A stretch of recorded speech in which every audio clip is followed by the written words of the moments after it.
Beginilah perbedaan bule 1 hari di Indonesia versus 1 tahun di Indonesia.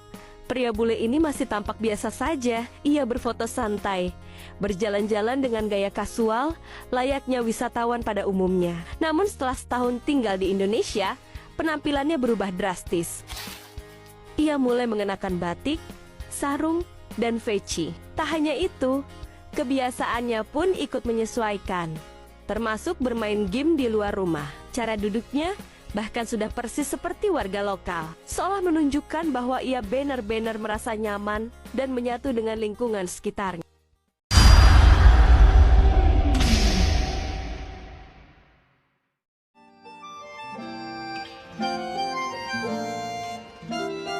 Oh, lagi di mana?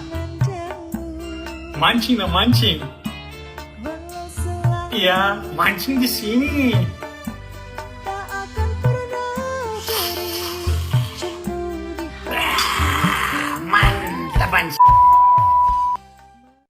Datang ke Indonesia sebagai orang asing sering kali dimulai dengan kebingungan besar. Namun, Indonesia punya cara unik untuk menaklukkan mereka. Perjalanan seorang bule dari seorang turis yang kaku menjadi sosok yang melokal adalah sebuah komedi transformasi yang menarik untuk disimak. Hari pertama, bule biasanya datang dengan persiapan medis lengkap. Mereka hanya makan di restoran hotel, menghindari es batu karena takut air mentah, dan memandang warung pinggir jalan dengan penuh kecurigaan. Bau terasi atau durian mungkin dianggap sebagai ancaman bagi indera penciuman mereka.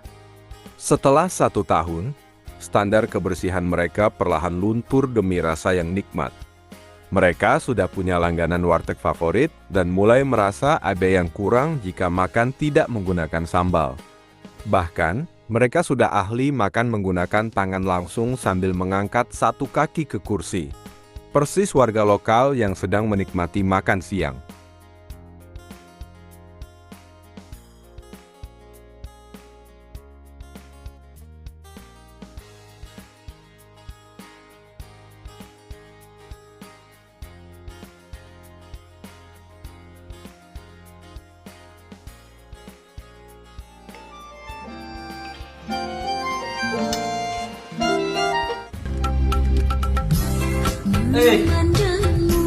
Jangan manyak.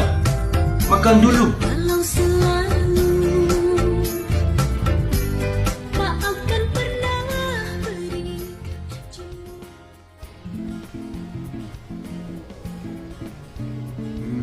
This is so good.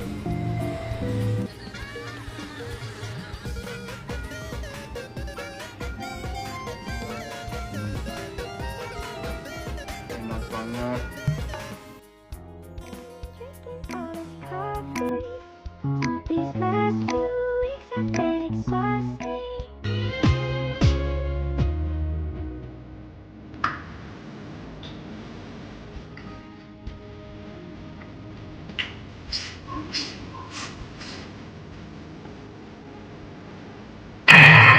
Mantap! Ini adalah tahap melokal yang paling ekstrem. Di awal kedatangan, jalanan Indonesia yang padat adalah labirin yang menakutkan. Awalnya, mereka akan berdiri mematung di pinggir jalan selama 15 menit, menunggu arus kendaraan benar-benar sepi sebelum berani menyeberang. Biasanya, mereka harus diselamatkan oleh satpam atau warga lokal yang merasa kasihan. Setelah setahun, sang bule sudah memiliki tangan sakti. Mereka tidak lagi menunggu jalan sepi, melainkan menciptakan celah sendiri. Dengan satu telapak tangan yang diangkat ke arah pengendara motor, mereka berjalan dengan tenang membelah kemacetan. Tak jarang, mereka justru yang memberi aba-aba pada kendaraan lain layaknya seorang paogah profesional.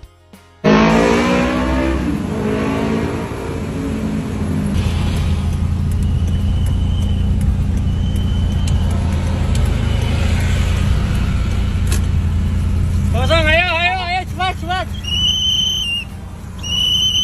Makan dulu.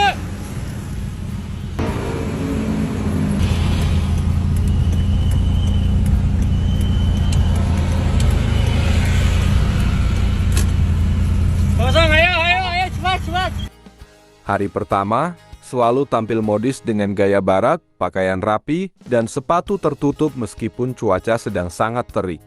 Setelah 1 tahun, kenyamanan adalah segalanya. Anda akan melihat mereka dengan santai keluar rumah, hanya menggunakan alas kaki favorit mereka berubah menjadi sandal jepit yang sudah tipis. Tumbas. Mas, tumbas. Tumbas apa, Pak? Indomie goreng 2. Indomie goreng 2. Apa lagi? Sudah.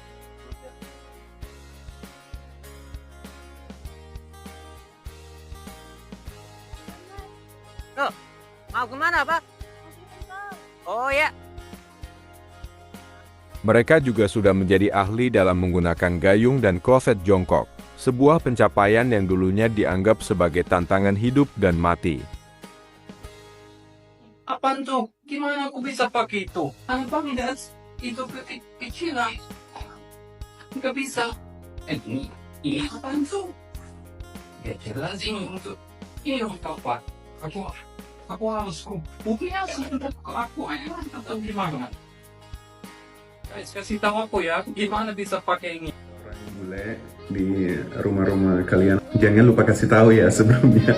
Ya, toiletnya jongkok. Nggak ada tisu juga. Itu juga culture shock. Cebok gimana? Cebok pakai ini, cebok pakai gayung. Itu juga harus mungkin ajarin sedikit gimana caranya. Nah, terus apa lagi ya? Oh ya, di sini juga apa ya? Kalau shampoo biasanya disasar. Terus ini apa namanya? Gosokan. Gosokan. Ini gosokan juga aku belum pernah lihat di Swedia sebenarnya. Aku nggak tahu di negara lain. Tapi ini yang paling penting, ini bilang ini bukan bathtub. Nah, yang kedua, ajarin sedikit cebokan kayak gimana. Pakai air. Jongkok kayak gimana.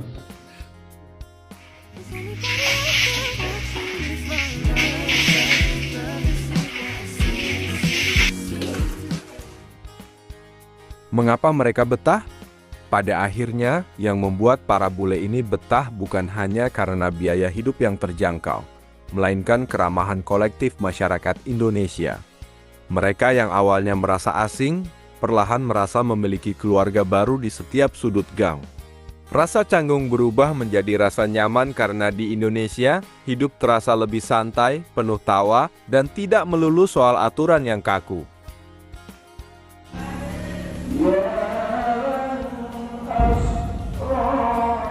ربك رب العزة عما يصفون وسلام على المرسلين والحمد لله رب العالمين.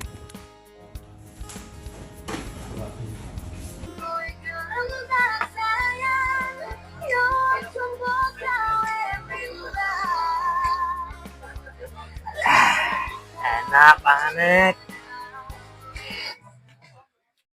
Sorry, girl, I gotta go.